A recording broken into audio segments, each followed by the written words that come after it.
Hello, welcome back to part 2 of Imposter Syndrome and how that guy shows up. Because it does all the time in many outfits, shapes and sizes, and it's important that we get to know it so we can move with it, we can eliminate it, we can park it, we can do the things we want to do. So today's video, part 2, if you missed part 1, go back because there is a sequence to this and it would be important to watch them. But today I want to talk about money because for many, many years I was on that merry-go-round of over-delivering and undercharging. I had a lack of boundaries. I was so grateful to be in the room and I just wasn't showing up as that full version of myself that I knew that A, I was capable of being, but B, that was my time to do that. And this is my time to do this. And maybe this is the same for you. Excuse me. The throat chakra is all coming out.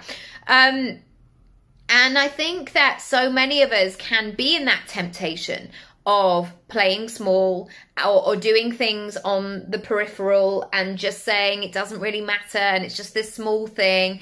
And actually we have the potential right here, right now to significantly change things, to move the needle, to do exciting things. So let's do them.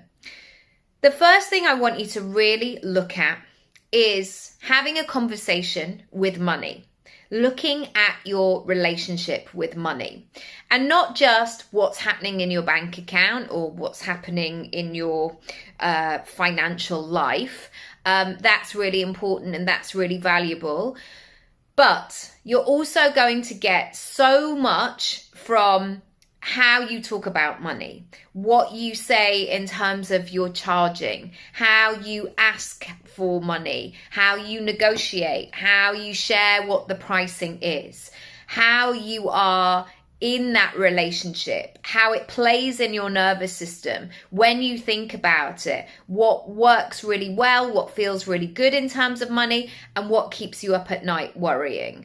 I want you to notice it all because ultimately whatever happens in the economy, whatever happens with governments or new legislation or banks or any of those sorts of things, one of the best things that you can do is work on your own money mindset. Because I've noticed 25 years in, there have been all kinds of twists and turns out there over the years. But I've also learned the power of understanding what is going on in here. What's going on in here in my body? What I've carried over the years? What needs to be released? What isn't true? And my goodness me, once you start looking, I mean, it's like one of those things where you start cleaning your house and then maybe you don't have this, but you know, we try and clean our house very regularly. But sometimes when you start pulling the furniture back, you're like, wow, there's a lot of dust there. Then you pull another piece of furniture back and you're like, there's a lot of dust there. And I've got to paint that. And why doesn't that work? And I've never liked that light. And suddenly you start to look at your house in a different way. That is all really good information. I want you to collect data, understand it. Because if you understand what's going on in here and here, then everything's going to be much easier to navigate and improve and progress. Number 2, I want you to notice the uncomfortable parts that are maybe going to give you the most information. So over the years, even though I'm not an athlete in the slightest, I've read lots of autobiographies about successful people. One of the things that I've noticed is that people watch their performance. They analyze it. So whether that's a sports person, whether that's somebody who is a sprinter, like what did I do? How did I maneuver around the people? When did I know when to go? When did I have that energy? What's the position of my arms? Or it could be somebody that's like a long jumper. Why do I stumble at that bit? What is it about that? Or it might be if you're looking at your speaking, you only realize that you do a lot of ums and ahs and ooh, ah, la, la, and you go round and round when you start watching these things back. I want you to do that with money and be so conscious and really turn up the brightness here and ask yourself, how am I feeling in this moment? Why am I hesitating here? Why am I behind on this? Why am I making excuses in the email? Why am I not doing what I said that I would do? What is going on? And it's peeling it all back, really looking at it, really analyzing it. Notice the state, the conversation, the feelings that you're having when you're making purchases, when you're receiving money. What is going on there? Notice it all. Number 3, go back to integrity and what you are trying to do. I know that there have been so many sales situations over the years where people have claimed in their 3-part video, I'm going to show you how to be the best seller in the world so you can sell anything. And I'm sure that there are those people who just can connect with something, they can sell it so easily, and off we go. And maybe the actor in me would like to think, well, I can do anything I put my mind to, I can make it work, I can find the truth in it. But actually, my relationship with selling is all based in integrity. I actually don't want to sell to people who A, won't connect with what I'm doing, or B, won't really need or appreciate or gain results from the things that I'm selling. I don't want unhappy customers. I don't want customers for the sake of customers. I want people to be happy and for it to be a right fit. And so when I go back to that and being committed to that process, the selling bit is actually really simple. Because when I have ideal clients through the door, I will often feel it in that discovery call where that person will say to me, I feel like this is something I really need. And that's when I know that I've done my job, because they've had that moment of self-selecting and being able to say, this is what I need and this is what I'm seeking and this is what I'm going to pay for. There's no, well, you've done a really hard sell there and I'm going to go away and think about it. You know when you have that connection. And it's the same with, going into a relationship with somebody. You don't want somebody to be like, oh, hi, I'm just here for the sake of it because, I didn't have anyone else to hang out with. You don't want that. You want somebody who's like, can't wait, I'm going away with the girls this weekend. Can't wait to see you. This is exciting. We're going to do X, Y, and Z. That's the kind of vibe that you want to have. Number 4, the relief of the customers.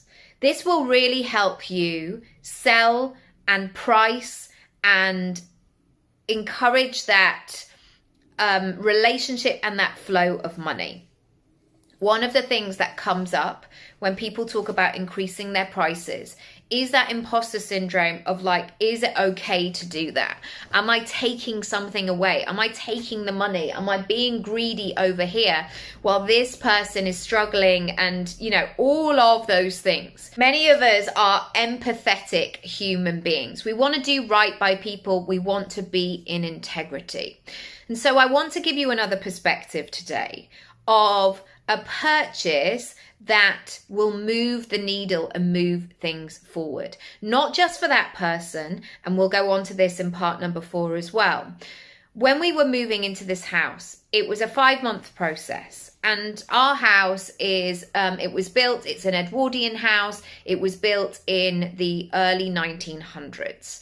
I don't know how many owners it's had over the years, but certainly we're in a conservation area. And so when we were going through the process, we needed to understand the bones of this house. So, as most people would do, you get a structural engineer to check it out, what's happening, what's going on, what's the roof doing, what are the foundations like, all of these things.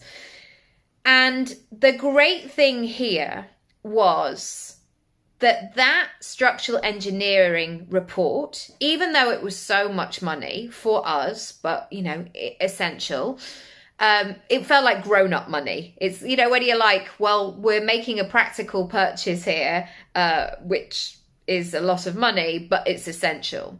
We made that purchase, and getting the findings of that allowed the next bit of the process to unfold. As in, we then went on and moved into this house because of that structural engineer. And so it's about knowing that value that you provide. When I hired the structural engineer, he wasn't in that place of like, but is this okay? And like, he was fully in his power. He understood the value of what it was that he was providing, because not only was he helping me in that moment, it was a family, it was a couple and their 2 children who were 4 and 6 at the time, to make that move into having this house, which is what we wanted all along. So I really want you to switch that around. Imagine if your service, your offering, just brought relief and peace and a sense of satisfaction to your ideal client. And if you can't find the emotion in that, then I urge you to A, do something else, or B, really go back to the integrity of that. I mean, it could even be a phone case. You know, the fact that somebody's going to buy that phone case that fits their phone, so when they drop it or it falls out their pocket again and again and again, it's protected, it's safe, and it's well looked after. Number 5, I've touched on this briefly, but it's so important to check in with. The ripple effect. The ripple effect of what you're doing. And I am really big on this in showing my children especially the ripple effect of decisions. And I think it's such an important characteristic to have, to understand how your actions fit into other things. So one of the things that I'm often doing with them is, if one of my worst parenting things is repeating myself, especially if I've literally just said it twice 3 minutes ago. Like, I've asked you to put your shoes on. Why are your shoes just not on? And what I've started to understand and share with them is I use this visual of, right, Mummy's got 100 tokens of energy every single day. If I'm using 58 of those to tell you to put your shoes on, that is 58 of these nuggets that I don't have to do the other things. So somebody putting their shoes on the first time is going to be great. This is the same thing with your pricing, your service. What are the ripple effects of you doing this thing? And one of the things that I talk about lots is when people go, well, maybe it's not the right time because I want to be a good mum. And we have to stop thinking about things being really separate, because for many of us, we don't have the option just to be a good mum over here, because many incomes are reliant on everybody who lives in that household, their income coming in. And so sometimes we have to go through that painful thing of thinking, well, actually, I'm going to have 6 months where I'm, 20% less of a good mum because I'm having to work, or I'm having to do all these things, or I'm really going through a growth period. But ultimately, it's going to get me there to being a better mum, or the best mum that you can be in the long run. And this is the beautiful thing that we have to look at, the ripple effect of our work. Because once again, you're in that integrity, you're in that solidarity, you're in that sense of, yeah, this is what it is. Trust in yourself. That's when you're going to create amazing things. If you want to create your income pie, come on over to my website. There are 3 ways you can join: an online course, a course version, plus a strategy session. Or we can work together for a month, get things all moving and shaking, and your pricing, and it all feeling really great. Come back tomorrow for part 3, and I'll see you there. Bye.